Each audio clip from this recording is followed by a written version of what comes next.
La rébellion psychique. Donc, j'ai choisi d'aborder ce sujet parce que ma volonté est celle de me rebeller dans le sens de contester l'autorité des forces. Parce que j'écoutais, entre autres, l'enregistrement récemment d'un conférencier que j'apprécie. Et puis, lui, ce qu'il disait, c'est que l'être humain est un terminal par rapport aux forces. Donc, les forces envoient des pensées. L'être humain, c'est un canal. Et puis, c'est la terminaison. Et puis, il disait aussi que l'être humain est appelé à se réincarner, donc pour évoluer. Et par rapport à ça, il y a un élan à l'intérieur de moi de contestation. Ça m'a mis en vibration d'entendre ce type de propos-là, parce que l'être humain n'a pas à être un terminal, dans le sens que l'être humain a à être le commencement de l'émergence d'un rapport modifié par rapport aux forces de contestation. Donc, si on voit l'être humain comme étant un terminal de quelque chose auquel on dicte des conduites, des comportements, donc si l'être humain reçoit des pensées qui proviennent des forces en s'appuyant sur le principe que vient d'ailleurs et que l'être humain, un peu comme la branche d'un arbre et le terminal par rapport au tronc, par rapport aux racines, eh bien l'être humain n'est pas libre à ce moment-là. Et pour moi, la rébellion psychique passe dans l'optique que l'être humain aille chercher son droit à la liberté. Donc, le droit à la liberté de l'être humain ne lui est pas donné. Il doit être pris. Et pour le prendre, ben, qu'est-ce qu'il faut qu'il fasse? C'est qu'il modifie le rapport avec les forces. Donc, il faut qu'il y ait un rapport de force avec les forces. C'est-à-dire que l'être humain doit être capable de générer à travers lui une vibration de la contestation qui va faire que l'entité, par exemple, qui lui achemine des pensées dans une direction, modifie son rapport à lui parce que sa vibration va faire en sorte que lorsqu'elle est perçue par l'entité, qu'elle n'aura d'autre choix que de s'ajuster à lui. Parce que à ce moment-là, elle va sentir la vibration de la contestation qui est désagréable et à ce moment-là, pour être en état d'équilibre et d'harmonie avec l'être humain, elle va devoir s'ajuster par rapport à ça. Donc, autrement dit, si l'être humain manifeste un feu énergétique, bien, une entité qui a un comportement désajusté par rapport à l'être humain en lui acheminant des pensées qui ne lui donnent pas accès à l'information dont il a besoin, va souffrir de sa captation de l'énergie qui provient de l'être humain, qui va faire en sorte que l'entité va devoir s'ajuster à l'être humain. Donc, si l'être humain manifeste avec grande puissance une vibration de contestation, eh bien, ce feu énergétique est perçu par l'entité qui n'aura d'autre choix que de se réajuster à lui en lui acheminant des pensées plus appropriées pour répondre à son besoin.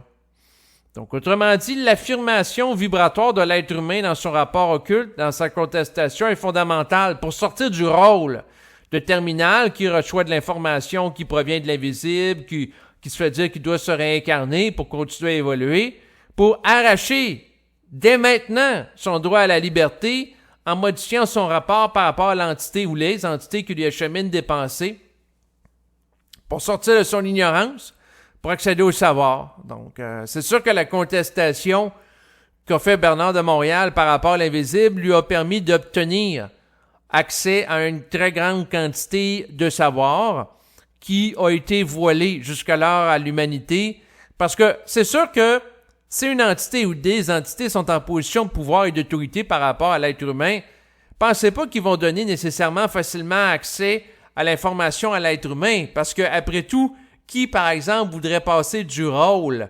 de boss, de dirigeant, à celui de collègue? Donc c'est sûr que si une entité a une ascendance puis est sur un trône, pourquoi qu'elle voudrait elle-même se mettre en bas de son trône qui lui donne des avantages? Donc c'est sûr que si par exemple quelqu'un a une position de pouvoir qui lui donne accès à beaucoup d'argent, pourquoi qu'elle partagerait équitablement son argent spontanément comme ça? Donc c'est un petit peu le même principe. Pourquoi que les forces partageraient spontanément leur énergie, leur savoir à l'être humain? Non, il faut que l'être humain aille chercher son droit à la liberté. Donc, il faut que je sois capable de rebeller sa conscience par rapport, que ce soit les entités astrales qui voient des choses, mais par rapport à son propre esprit également et ultimement. Donc, ce rapport de force interne pour que la personne puisse conquérir son droit à la liberté. Donc, c'est ça que, personnellement, si on me dit « Ah, ben toi, t'es un terminal, puis les forces savent plus que toi en tant qu'égaux, puis que, à quelque part, toi, à te soumettre aux dictées qui proviennent des forces, puis en être tout simplement le canal qui reçoit ça passivement, eh bien, je dis non, merci à ce rôle. Parce que plus que je me développe et plus que ma volonté est celle de manifester une affirmation de moi pour ajuster mon environnement intérieur et extérieur aussi à ma vibration. Parce que si je vais tout le temps dans la soumission à mon environnement extérieur, que ce soit par rapport à la société ou interne venant d'informations d'entité astrale ou de force sur le plan mental, ben, je serai jamais libre. Donc, la liberté de l'être humain procède dans sa capacité à générer une vibration de contestation et de générer à ce moment-là le rayonnement d'une énergie qui reconfigure, qui modifie le rapport, donc qui interfère dans sa réalité en vue de tirer son épingle du jeu. Donc, autrement dit, une volonté d'être bien dans sa peau, puis sortir du déterminisme, que ce soit environnemental, que ce soit psychique, si on parle de réincarnation, d'éléments qui nous échappent. Donc, l'histoire de la programmation, puis d'être soumis à une programmation à des fins d'évolution, en relation avec une notion de tutelle psychique, c'est une réalité. Tant aussi longtemps que l'être humain n'a pas la puissance énergétique de s'y opposer. Et lorsque la personne atteint un état de ras-le-bol fondamental, d'être tannée d'être soumise à une programmation, eh bien, c'est là qu'elle peut tenter quelque chose qu'elle n'aurait jamais fait autrefois, c'est-à-dire de connaître une rébellion psychique, non pas pour générer le chaos et l'anarchie, mais plutôt pour générer un ordre nouveau dans le respect de sa sensibilité. Et c'est curieusement, à travers cette mouvance de rébellion psychique en lui que l'être humain va en venir à égaliser son rapport avec la source, parce que si l'être humain est toujours soumis à sa propre source, bien, il n'y aura pas d'égalité dans son rapport avec elle. Et pour qu'il arrête d'être soumis à la source, bien, il faut qu'il monte en vibration pour l'égaliser. Donc, autrement dit, il faut qu'il y ait plus de discernement, plus d'intelligence, et pour ça, bien, il faut qu'il s'engage dans des actions dans sa vie de tous les jours pour être plus dans l'intelligence, plus dans le discernement et plus dans l'action qui favorise son émancipation psychique. Et ça peut passer par différentes façons dans sa vie. Et c'est ça qui est particulier. C'est que l'harmonisation avec la source vient dans la contestation de cette dernière. Parce que s'il y a une soumission aveugle à la source, la personne est dans la croyance, est dans l'ignorance, est dans la naïveté. Puis à ce moment-là, elle ne peut pas se bâtir à un niveau plus élevé sur le plan énergétique et vibratoire. Donc, autrement dit, si on me dit que l'être humain est sous tutelle psychique, puis que ta vie est programmée de faire certaines choses dans ton existence, après ça, tu es voué à être incarné, puis être incarné, moi, ce que je dis, c'est non merci. Puis quand être libre, sinon maintenant, ou sinon ici. Donc, je n'invente pas ce proverbe-là, parce que c'est ici et maintenant qu'on peut agir. Et donc, l'idée de remettre à plus tard le choix d'être libre, le choix d'être évolué, le choix d'être conscient, va dans le sens d'une forme de démission psychique. Dans le sens que si une personne, ça dit intérieurement que, ben là, toi, il va falloir que tu te réincarnes pour continuer à évoluer, puis t'as pas le choix. Pourquoi remettre à plus tard le choix d'être libre? Donc, on réincarne parce qu'il y a une volonté extérieure à soi qui nous dit de nous réincarner. Si notre volonté est plus grande que celle-là, ben à ce moment-là, on se libère de l'influence et la puissance de cette volonté, mais pour arriver à ce point, il faut avoir une énergie qui est plus élevée que la volonté qui peut vouloir nous pousser à nous réincarner. Donc, la volonté d'être libre en nous doit être suffisamment nourrie et affirmée pour être plus vaste que celle qui cherche à nous soumettre à l'idée de la réincarnation. Et c'est à travers ce point, lorsqu'il est atteint, que la personne peut goûter à la liberté réelle. Et la liberté réelle, c'est quoi? C'est pas de se réincarner dans l'optique de se parfaire, parce que si la personne est complète par elle-même ici et maintenant, parce qu'elle a une puissance de volonté égalisant celle de son esprit, puis dépassant de loin celle des entités astrales qui cherchent à l'assujettir à la réincarnation planétaire, ben à ce moment-là, la personne automatiquement se sort d'une trappe, se sort d'un piège, se sort d'une toile d'araignée involutive qui la garde engluée dans un système. La personne doit se libérer elle-même du système planétaire en s'improvisant sur le plan transcendantal pour générer elle-même une énergie qui est au-delà du système. Se doter d'un centre de gravité permanent qui fonctionne au-delà de l'énergie astrale, de l'énergie planétaire, de l'énergie sociale, des croyances, des programmations.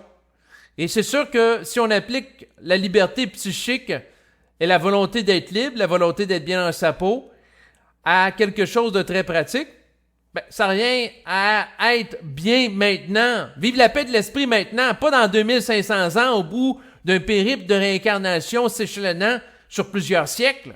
Non. Il faut que la personne ait une volonté ferme d'être libre maintenant, puis c'est ce qui me vient en tête, puis c'est ce qui m'anime présentement dans ma parole, et c'est pour ça que je parle au micro. Parce qu'il y a peut-être des gens qui vont réaliser qu'à quelque part, il y a des limites à la croyance à la réincarnation, puis qu'à quelque part, l'être humain n'a pas à être éternellement sous la tutelle des plans, que ce soit le plan astral ou le plan mental, parce que si on est sous la tutelle de quelque chose extérieur à soi, c'est parce qu'on n'est pas libre. Et aussi, c'est infantilisant. Donc, quelqu'un qui est sous la tutelle de chez ses parents, c'est ses parents qui lui disent quoi faire. Il ne vit pas une autonomie psychique réelle. Et c'est la même chose pour l'être humain. Et c'est sûr que ce que ça me dit intérieurement, curieusement, c'est que les forces de la lumière, ce que ça me dit, c'est qu'eux autres, ils veulent que l'être humain se rebelle contre elles parce que c'est comme ça que l'être humain va s'affirmer réellement pour se doter d'une identité réelle. Parce que eux autres, ce qu'ils veulent, c'est qu'à quelque part, l'être humain devienne réel, mais ils peuvent pas rendre l'être humain réel malgré lui. C'est comme la personne, on peut dire à quelqu'un, tu devrais faire une thérapie pour te libérer de la consommation de drogue, puis pour être bien dans sa peau. La personne peut se faire dire ça, mais c'est tant aussi longtemps que l'être humain n'a pas suffisamment souffert de la drogue que la volonté réelle n'émergera pas en lui. Lorsque la personne est vraiment saturée de consommer de la drogue, eh bien à ce moment-là, il va avoir un résultat s'il s'engage dans une thérapie pour s'en sortir, parce que ça va venir de lui. Et les forces qu'ils veulent, c'est que ça vienne de l'être humain. À un moment donné, j'avais discuté avec quelqu'un, la personne a fait, je me rappelle plus exactement, là, à un moment donné, la mémoire déforme aussi, mais ce qui est intéressant, c'est qu'elle m'avait dit qu'elle avait fait peut-être 15 ou 16 thérapies pour arrêter de consommer de la drogue, et comme on les faisait pour faire plaisir aux gens de sa famille, à ce moment-là, ça donnait pas des résultats. Mais à un moment donné, elle était vraiment saturée, elle était vraiment tannée de consommer de la drogue, et la volonté d'être libre venait d'elle-même, et c'est là, précisément, que ça fonctionnait. Puis après ça, elle a arrêté de consommer de la drogue. Et le message ici est le suivant. Il faut que l'être humain, ça vienne de lui. La volonté d'être libre de la réincarnation, de la procrastination, de la tendance à remettre à plus tard. Et faut arrêter de remettre à plus tard le besoin d'être soi-même totalement. Et être totalement réel ici et maintenant. C'est sûr que c'est facile à dire, mais ce n'est pas nécessairement facile à faire. Et pour en venir à connaître cet état, il faut que l'être humain ait généralement suffisamment souffert de conditions externes qui lui ont été imposées pour émerger de tout ça en rayonnant créativement quelque chose de nouveau lié à un rapport de force modifié avec son environnement pour être bien dans sa peau, que ce soit son environnement intérieur et extérieur, en vue de connaître une existence qui est intéressante.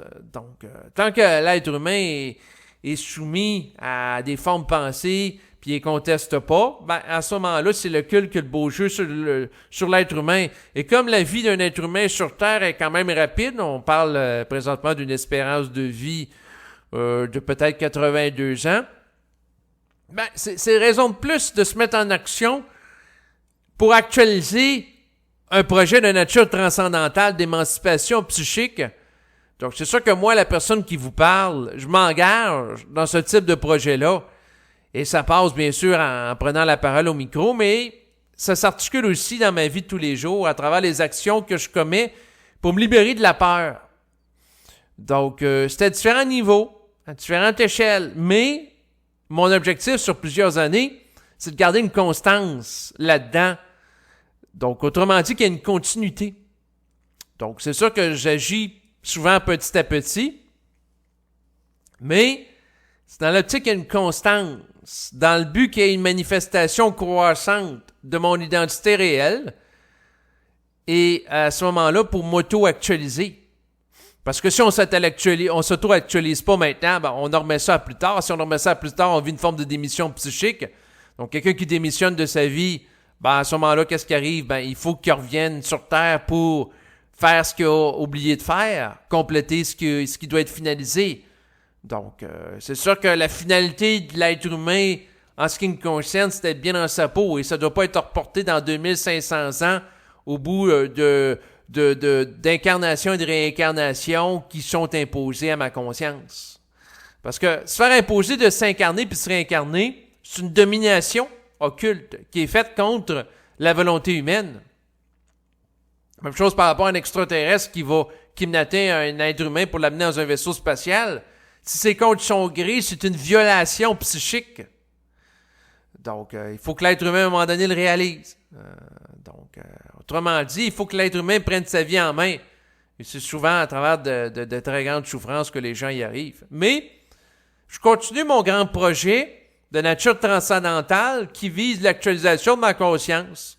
Et ça passe par des petites choses comme, dans le passé, j'allais souvent en voyage chez un oncle au Lac-Saint-Jean, parce qu'il m'hébergeait gratuitement pendant les fêtes, pendant les semaines de la construction, l'été, qui est une période de fort achalandage dans le domaine hôtelier. Donc, c'est habituellement là, les 2 dernières semaines du mois de juillet. Et puis, habituellement, en conséquence, ben, qu'est-ce qui arrive? C'est que les responsables d'hôtels vont rehausser le prix, bien entendu, des chambres d'hôtel en conséquence. Et pour compenser ça, ben, j'avais tendance à être plus défensif. Donc, j'allais le voir dans l'optique d'être hébergé, mais c'était en relation avec mon ego puis mon esprit de calcul qui était, à ce moment-là, d'économiser de l'argent. Donc, c'était un mode défensif. Puis sa vibration, dans le fond, était plus ou moins ajustée à moi, mais j'économisais de l'argent. Donc, c'est un mouvement de peur derrière ça qui manquait d'ajustement vibratoire. Tandis que là, ma volonté, elle est plutôt d'aller où ce que je veux aller. Pas en fonction de la peur, de dépenser de l'argent. De toute façon, par rapport à ça, j'apprends à recodifier ma vie selon ma vibration puis fréquenter les gens de plus en plus en fonction de ma vibration plutôt qu'en fonction de la famille. Parce que vous avez la famille biologique de laquelle vous êtes issu en fonction d'une programmation planétaire. Et vous avez aussi la famille psychique que vous pouvez vous donner en étant en harmonie avec les gens qui sont sur la même longueur d'onde que vous au niveau de l'esprit. Donc, vous pouvez avoir le contexte biologique qui vous amène à être en relation avec certaines personnes et vous pouvez vous créer des contacts avec des gens qui sont les amis réels de votre vibration, de votre essence, de votre être, ce qui n'est pas pareil.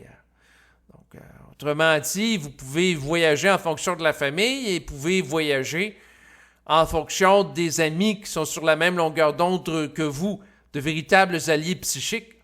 Donc, c'est sûr que cet été, au lieu d'aller voir cet oncle-là, j'ai plutôt comme projet d'aller voir un ami avec lequel j'ai beaucoup d'affinités au niveau vibratoire. Et c'est sûr que changer sa vie, en fait, ça ne se fait pas nécessairement du jour au lendemain. Ça nécessite un travail d'intégration. Là, j'ai l'impression de me contredire par rapport à ce que je disais, c'est-à-dire d'avoir une volonté ferme d'être libre de la réincarnation. En fait, je vais réactualiser mon propos. Le travail d'intégration, si je lance sur une période de temps dans une existence ou sur plusieurs existences, est en relation avec la capacité de l'ego d'absorber l'énergie. Et c'est sûr que plus que l'ego peut absorber l'énergie de son esprit, et plus qu'il peut affirmer une volonté forte de s'individualiser. Et moins il y a besoin de délai, moins il y a besoin d'être soumis à des états de programmation pour en revenir à ce point. Donc, autrement dit, c'est la force d'affirmation de la volonté de l'ego d'être libre qui lui permet de s'affranchir. Quelqu'un qui s'affirme à 70% de son potentiel, ça veut dire qu'il est libre de la domination des entités qui ont un taux vibratoire à ce niveau d'énergie. C'est quand même intéressant. Mieux vaut être affirmé à 70% qu'à 0% ou 30%. Mais il faut en venir à être là à 100%. Et c'est sûr que c'est pas évident parce que ça implique que l'ego se mette en action en fonction de mouvements vibratoires instantanés qui sont en relation avec le rayonnement de son individualité sans qu'il y ait de délai.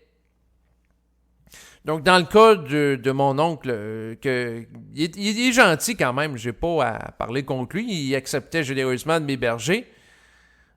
Sauf que j'ai à suivre mon individualité, donc si j'ai la vibration de retourner, ça peut être correct, mais pour l'instant, c'est pas le cas. Mais si je crée un délai, dans le sens que je fais quelque chose en fonction d'une vibration qui est codée sur la paire au lieu de celle de ma vibration, à ce moment-là, ça crée une interférence entre ce que j'ai actualisé et ce que j'actualise. Donc, autrement dit, si par exemple, par rapport à une personne que je connais qui fait un repas puis j'aime pas une recette qu'elle me sert, si je suis pas capable de lui dire en pleine face puis j'attends 6 mois, c'est parce que quelque part, il y a un délai qui est créé. Donc, un manque d'affirmation de mon individualité. Bien sûr, ça fait une recette que j'aime pas. Je suis pas obligé d'être baveux avec elle. Je suis pas obligé d'être arrogant. Non, je peux dire ça d'une manière courtoise, dans le respect de mon individualité puis son individualité. Mais plus qu'on est sur la vibration, puis plus que ça se fait maintenant. Donc, c'est sûr que la visée de ma parole vise une libération psychique instantanée de mon être au phénomène de la réincarnation. Vais-je y parvenir? Dossier à suivre dans un prochain épisode. Non, je fais des blagues. Donc, de toute façon, c'est individuel, hein. Moi, l'important, c'est que, entre le moment de ma naissance puis mon moment présent, c'est que je sois capable d'être bien dans ma peau, puis qu'il y ait une intégration, une continuité dans ce mouvement d'intégration vibratoire et d'harmonisation à mon être réel dans ma vie. Pour qu'il y ait un rayonnement. C'est sûr que c'est paradoxal et curieux. C'est plus qu'on conteste l'esprit, puis plus qu'on devient l'esprit, dans le sens qu'on n'est plus soumis à lui, ce qui fait qu'on devient suffisamment élevé pour absorber sa vibration sans que ça nous choque. Tandis que si on est soumis à l'esprit, et naïf et fasciné par lui, ben à ce moment-là, l'intégration d'énergie ne se fait pas parce que l'énergie de l'esprit reste au-dessus. Tandis que si ce qui était en bas autrefois, l'ego, englobe le dessus en devenant suffisamment vaste pour l'absorber, ben à ce moment-là, il n'y a plus deux éléments distincts, mais il y en a un seul qui comporte les deux éléments. Donc, autrement dit, au lieu que mon ego soit une coquille vide, bien à ce moment-là, mon ego s'harmonise à la lumière de l'esprit pour en venir éventuellement être capable de rayonner cette énergie qui va me donner accès à une vitalité constante, à une lucidité et également à l'harmonisation de ma conscience, à mon être réel qui me donne accès à l'immortalité psychique. Rien de moins. Bien sûr, par rapport aux gens, quand vous écoutez mes enregistrements, je ne vous dis pas de croire, là, bien entendu, vous vivez ce que vous avez à vivre. Vous n'êtes pas obligé d'être d'accord, je m'en fous. Moi, l'important, c'est de manifester à travers ma parole et d'exprimer avec force ma détermination à être libre. Maintenant, des croyances, des doutes, des préjugés et aussi du phénomène de la réincarnation. Parce que pour moi, que l'être humain se fasse imposer et implanter dans sa psyché l'idée qu'il doit se réincarner, c'est quelque chose qui ne respecte pas son individualité comme toute forme d'imposition, parce qu'à ce moment-là, c'est une domination. Et c'est pour ça que l'être humain doit se réapproprier sa liberté, et comme sa liberté ne lui est pas donnée, eh bien, il doit s'engager dans la parole et l'action pour la prendre. Le savoir n'est pas donné à l'être humain. Tu sais, il y a des gens qui vont écouter une personne qui canalise du matériel supramental puis vibratoire, vont dire « Ah, moi j'aimerais ça être comme lui, être capable de parler ». Puis la personne, elle fait rien pour aller chercher le matériel. C'est comme elle attend passivement qu'elle reçoive la capacité de canaliser. Ça fonctionne pas comme ça. Il faut que l'être humain monte en vibration pour aller chercher ce qu'il a besoin en termes de savoir, d'énergie, de vitalité. Il faut que l'être humain s'engage. Et sans engagement de l'être humain face à son émancipation psychique et la manifestation de ses réalités, il ne sera jamais libre. Donc, autrement dit, tu ne peux pas écouter quelqu'un qui parle de conscience pour devenir conscient. Il faut que vous vous engagez pour monter en vibration, pour vous qualifier énergétiquement auprès de votre propre esprit pour avoir accès à sa science, la science du réel. Mais la science ne vous est pas donnée. Il faut aller la chercher. Et puis pour la chercher, il faut monter en vibration. Puis pour monter en vibration, il faut avoir l'esprit de la contestation, de toute forme de domination, de retenue de la connaissance, de retenue du savoir, pour pouvoir y avoir accès. Et c'est lorsque l'être humain est capable de sublimer la souffrance qu'il peut avoir connue dans son existence en étant soumis à des programmes, qu'à ce moment-là, cette énergie qui est sublimée, issue d'une colère, d'une frustration, peut être mobilisée pour le développement d'une volonté de nature transcendantale, c'est-à-dire l'expression d'une volonté réelle au sein de l'individu qui est capable de manifester une vibration et un rayon d'action qui lui permet d'accéder d'une manière autonome et individualisée au savoir. Donc, de modifier réellement le rapport de force au niveau de l'esprit, mais c'est à travers la sublimation d'une colère qui est réarticulée, réappropriée psychiquement par l'individu sous la forme d'une volonté qui est au-delà de celle de l'ego seul, mais qui est le résultat d'une volonté qui bénéficie du support d'une force d'énergie qui permet à l'individu de se qualifier aux yeux du cosmique comme étant un être prêt à recevoir l'énergie. Donc, de ce point-là, c'est que l'individu n'est plus un terminal, mais plutôt l'initiateur d'un rapport renouvelé avec l'esprit, avec les entités astrales, pour reconfigurer son existence en fonction de paramètres qui vont lui permettre de connaître le respect intégral de son individualité. Donc, il y a un rapport de force qui est modifié, comme par exemple le judoka peut le faire lorsqu'il est capable d'utiliser la charge d'énergie de son adversaire pour la retourner contre lui. Donc, si quelqu'un est capable d'utiliser l'énergie qui autrefois pouvait le posséder, le fasciner, l'obséder, et utiliser la puissance de sa volonté en relation avec cette charge d'énergie pour modifier le rapport de l'occulte et en tirer profit pour monter en puissance vibratoire en vue de modifier le rapport, à ce moment-là, c'est là que la liberté réelle peut prendre place. Donc, voici ce qui termine l'enregistrement. Je vous dis à bientôt. Au revoir.